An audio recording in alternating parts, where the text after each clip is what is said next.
What's going on, Wolfpack Nation? Welcome to another episode of Tuffy Talk, y'all. And I do gotta say that it is never a bad time to talk about NC State football, y'all. That there, we just got off the live stream just this past Monday talking about how there's never been a better time to be an NC State fan, and obviously talking about all the amazing sports that we have going on right now that are competing at the ACC level. But obviously, all the fans are just buzzing right now for NC State football. So we figured, hey, what a better way to talk a little bit NC State football than bringing on a friend of the podcast here, Richard Washington, former NC State wide receiver and one of the biggest commits in terms of recruiting grade in NC State history. Richard, appreciate you coming on again, my man. Absolutely, man. I'm happy. I'm happy to keep that role too, man, as the top wide receiver ever at NC State. Let's go recruiting wise. So absolutely. Yeah, absolutely. But yeah, Richard. So obviously the main thing of this episode, and we'll kind of get to it, is during our interview, one of the things that you had said was, man, we got to step up with recruiting. We got to get the big guys, and I mean, we'll get to it, but I mean, I think we got the big guys. Would you agree with that? Yeah. No, I think we finally did some work in the transfer portal. We got some big guys that we'll definitely talk about here. But I know that when we had you on the last time, we definitely, it was way before that amazing last stretch of games that we had. Yeah, so I want to kind of get your thoughts first and foremost, man. Like from being a former player, from being a NC State former NC State player, give us your thoughts. I mean, about the turnaround that we saw coming out of that bye week. Just what's your initial thoughts? I thought we were going downhill for a minute, man. Yeah. It was bad. It was bad. They were talking about firing Dave Dorn and my buddy Freddie Archer-Lindsey, my teammate. He's on the staff, so I'm like, I don't want him to get fired either. But it was going downhill, but we turned it around for some reason, man. I don't know if we got our ass beat that bad that game, and we needed that. We probably that's what we needed, but after that, man, it's like a light switched, and like we just start like clicking on all cylinders. Like we start incorporating Brennan Armstrong into the offense. Like we started what's his name? Well, the quarterback that went to Maryland. MJ. Oh, MJ. MJ. We started MJ, and he kind of gave us a little spark, so it was kind of needed. But then we started incorporating Armstrong into the offense, and man, it just started like clicking. And the receivers, Rozier, the senior, he caught a pass in the end zone. I don't know what game it was, and it was like he started the momentum, and the running back, the young running back started running. The Mims started getting into the end zone. Yep. And the defense, Wilson, he was always amazing, but everyone started clicking, man. And it was amazing, like, to see that camaraderie, like, at that moment, which we needed towards the end of the season. Yeah. So it was pretty good, man, to see it, because I thought we were going downhill for a moment, but we turned it up a little notch. So that's what we needed, for sure. Yeah, I know we talked a lot about it, both while it was happening and then after, about, that Duke game did not go well. NC State only put up 3 points offensively and then went into a bye week. And we said at the time, this is kind of make or break. Are we going downhill? Is this kind of it? Is this the ceiling for this season, or is there room to turn around? And obviously we did turn it around and ended up winning out. But what on the offensive side specifically do you think allowed NC State to kind of find their rhythm and be successful in the second half of the season? Honestly, I really think it was Brennan Armstrong. And of course, KC, he was the man. He's the man. Of course, getting him the ball majority as possible is always helpful. But I think Brennan running the ball was like really helpful for us in the running game, and he was getting in the end zone. He was getting a lot of yards for us, but it was hurting us towards some games where we ran him too much, but it was a big plus for us, man. And now, I don't know, I don't want to get into it early, but now we have plenty of weapons, man. We have a lot of them now. It's like good and the bad thing to happen, but we'll get into it. But I just think that Brennan, he really brought us along with his senior leadership and everything. That was really helpful for us, and getting the offensive coordinator, him on the same page as I. And that was really a big plus for us toward the end of the season, and I think we needed that big time for sure. Yeah, absolutely. Definitely. No, again, it's just, and in my opinion, we've said it, but I think that without a doubt that 2023 was Doran's best coaching job ever, like no doubt about it. Yeah. And I mean, but again, I mean, I can't necessarily give it all to him. I mean, Peyton Wilson, his leadership, no doubt, had a lot to do with it. Brandon Armstrong, no doubt. I mean, the fact that, and again, I mean, let's talk a little bit about him. Again, being a former player, like how, Brennan got told, like, we're going to look to MJ. And he told the players, I want you guys to play hard for MJ. And then his willingness to come in a few plays, his willingness in his final year, his willingness to get asked, okay, you know what, now we need you once again, and he stepped up in the biggest way. And in today's world of NIL and the way college football is, you don't see that much anymore. You don't see that kind of character. And absolutely, it was awesome to see. Absolutely, and we needed that, man. Like, because it could have went the other way, man. And who knows, like. Boo who knows? He probably would have fired Dave Doeren if we would have just lost every game, like every last one, like all the 4 or 5 games we had left. That would have been terrible. Yeah. So who knows? But I'm glad it went the way it did, because Dave's a good coach. He's recruiting good players and good class guys. So like we need him around. I absolutely think we need him around, and I really think we're going to get over the hump soon. That's right. No, well, and let's get right into it here. Is again, obviously, Doeren did his best off-season job ever with retaining every single assistant coach, which is something you don't see in today's college football either. And also too with the transfer portal. I mean, getting a top 10 transfer portal recruiting class in the country. It just did a phenomenal job. So, really kind of the purpose of this for, all of our viewers and listeners here is I really wanted to bring on Richard, as again, he made that comment saying we need to step it up. And since we really did hit it hard with a lot of wide receivers, I think arguably this could be one of the best wide receiver rooms in NC State history, man. I think so. Yeah. I mean, it has that potential. It really has that potential. Like, and I wrote down my list. I have a list right here, and the list is full. I'm like, we have a good and a bad problem right now. Like, this is the first time I ever think I said this. Like, we have a good and a bad problem. Seriously, we really do. And with the game today, with the NIL, like you were saying, it's like it's hard because like I wish all these guys would stay, because some of these guys are not going to get like the amount of touches they want, but we need them, and they're young and, they're good. So, it's going to be tough trying to get everybody the ball, man. Like with these names and these like potential we have, it's going to be tough. Yeah, we've talked about that in this off season. It's like we don't have the problem of, who's going to get this job. We have the problem of there's too many talented guys who we could turn to.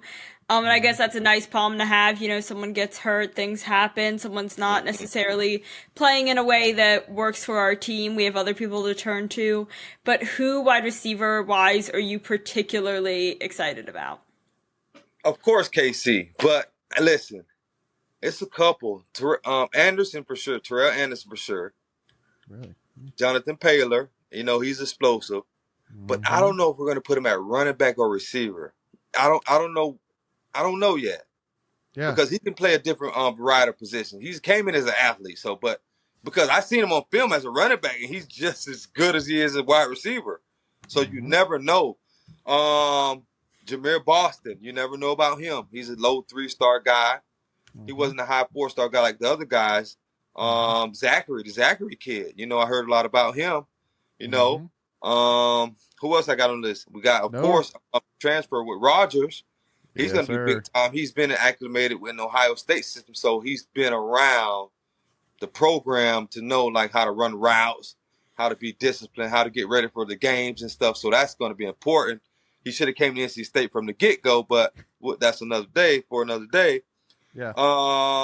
We got Grimes coming in. We got Collins still around, Dakari Collins. Like, he was a high 4-star, he could take the next step, and he can be a really big prospect for us, Julian Gray, of course he could take the top off the defense. And it's like, how many options do we have? I even have Dylan Smothers on my list. He was big time. So like it's like plus Jordan Waters for the running back from Duke that came along. Not even to think about Grayson McCall. It's like, how many options do we have? It's like never had this many options like before. So it's like, how does Robert Anae does this? How does he incorporate with everybody getting the ball on every given Saturday? Make everybody happy because some guys will get 6 touches one game and 1 touch the next game. So like, and they're young, so we get it, but it's gonna be a lot, man. Even the running back that I think is a sleeper, Jaden Scott. I really like his film, even him coming along, because we need running back depth at that position, So it's like all of these guys have potential to be great, and we have the coaching staff to make it happen. Before we continue, I want to take a quick second to tell you about our sponsor, Flatlands Jessup Insurance Group, that has your whole world covered, with agents in 5 offices throughout eastern North Carolina to help you decide how much coverage you need. Offering policies for home and auto, recreational vehicles, commercial, crop, health, life, and employee benefits. They are able to combine options to find a comprehensive solution that works for you. Flatlands Jessup protects the things you love so you can spend less time worrying and more time enjoying them. Find them on Facebook and Instagram at Flatlands Jessup. You can also visit their webpage at www.flatlandsjessup.com. So please make sure to go and check them out. So let's start talk about some of these guys. So one guy in particular that I think that everybody's the most excited about, and a guy that you just said should have come to N-State from the get-go. Could you possibly make the argument that in the long term, Noah Rogers going to Ohio State might actually turn out better than if he had come to State, just because he had an opportunity to grow. He has an opportunity to learn from some of the best wide receiver prospects in the country. Obviously Marvin Harrison Jr. Absolutely. Learn a little bit from, the wide receiver of college football and then come back to NC State. Because I think that last year with the situation we were in, he would have gotten thrown in. I mean, he definitely would have played a lot, which could be good, but we don't know, not every single prospect is going to be Kevin Concepcion that can come right in and be effective, from day one. So, I mean, but what if? What right, if? I know. Just like even better than KC. Like, just imagine that. Like, oh my gosh, like the season we could have. But but he's here now, and that's the only thing that matters. And he's where he needs to be, But hey, at the same time, we'll take care of him. He's going to be in the room with a lot of great young talent, man. So it's like, hopefully these guys can work together and stay together. Not if they're not getting the ball, they're not in the depth chart, the 4th, 5th receiver. Just work hard, because back then when we had, it wasn't a transfer portal. We had to wait it out, We had to wait behind Jericho Cotchery and the guys. We had to wait behind Brian Peterson.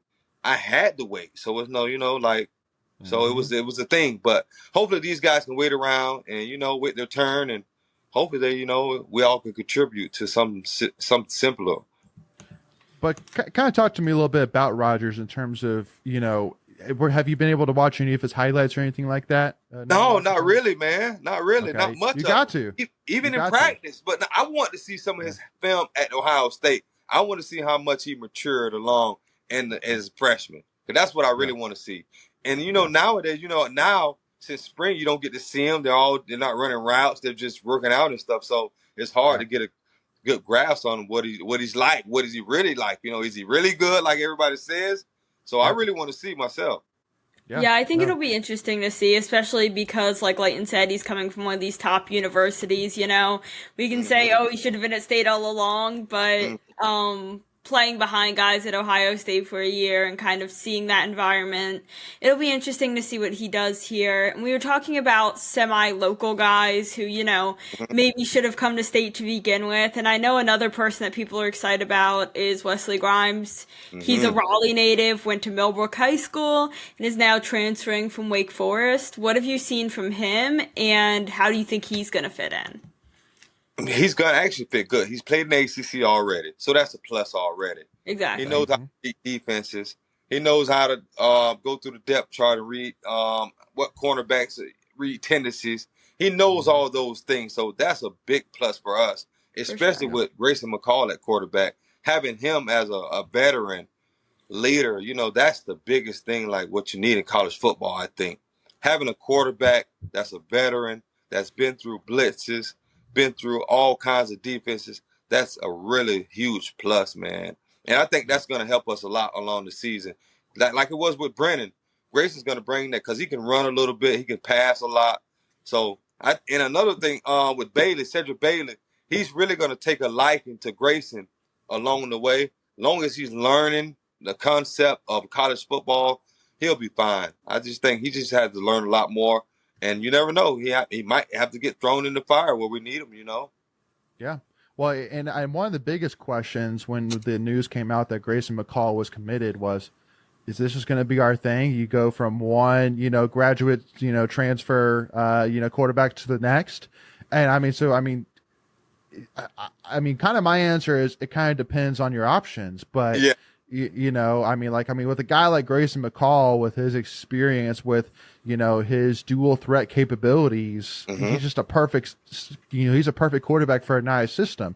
Now, Absolutely. I think ideally you would love to have a guy that can be at NC State for 2 or 3 years, but there's just not really those guys out there that are within our budget. AKA, like you could have gone after the Oregon transfer, who was the backup, but you got to pay him a lot of money, and you're not necessarily sure what you're going to get from him. Or you go after the guy from Marshall. Yeah. He's a guy that he could play 2 years, but can he play at ACC caliber college football playoff level? Absolutely. We don't know. But Grayson McCall, he's a 3-time conference player of the year. Yep. He has all the records, at Coastal Carolina. He's played in big games. So you feel very, very confident in what he, can offer.